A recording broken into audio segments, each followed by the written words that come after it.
Bon, faut qu'on parle des nouveaux films de chez Kodak. Je te parle bien sûr des Kodacolor 100 et 200 qui ont été annoncés par Kodak en début de semaine dernière sur leur compte Instagram.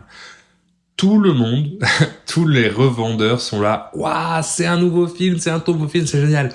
Ce n'est pas un nouveau film. C'est du film qui existe déjà, qui est déjà vendu sous d'autres marques et qui est juste dans un nouveau packaging. Et c'est pas moi qui le dis ou qui l'invente, c'est Kodak qui le dit juste ici.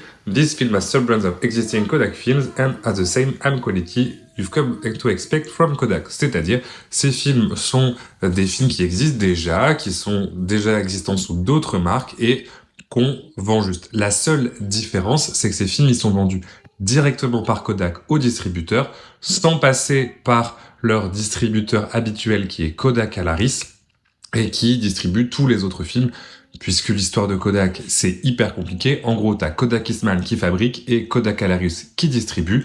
Là, la seule différence, c'est que Kodak Eastman fabrique et vend directement ses films sans passer par Alaris. J'ai fait une vidéo complète sur YouTube si tu veux plus d'infos là-dessus. Là, je vois plein de labos sur Instagram qui disent « c'est un tout nouveau film ». Non, c'est pas une nouvelle émulsion. Ce que c'est, on s'en fiche un peu, très certainement le même film que le Lomo 100 et que de la Color Plus 200, très certainement, voilà, pareil, ça va dépendre. Et toutes les comparaisons que vous pouvez voir de machin, etc., c'est hyper aléatoire, parce que sans les données techniques du film, sans comparaison des courbes de sensitimétrie, même de scanner, c'est très compliqué à faire réellement. Mais ce qui est sûr, c'est que ça n'est pas une nouvelle émulsion que Kodak a sorti de son chapeau, c'est un truc qu'ils font déjà, qui existe déjà sur le marché.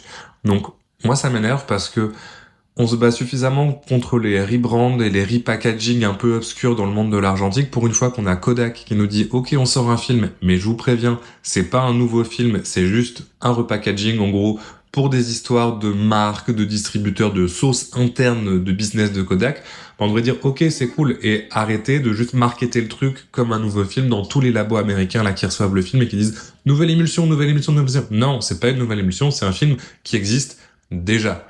Donc voilà, ça sert à rien non plus si t'es en Europe de le faire, de payer super de frais de port pour le faire venir jusqu'à chez toi. Tu vas ajouter juste de la Color Plus que tu auras payé avec 25 € de frais de port.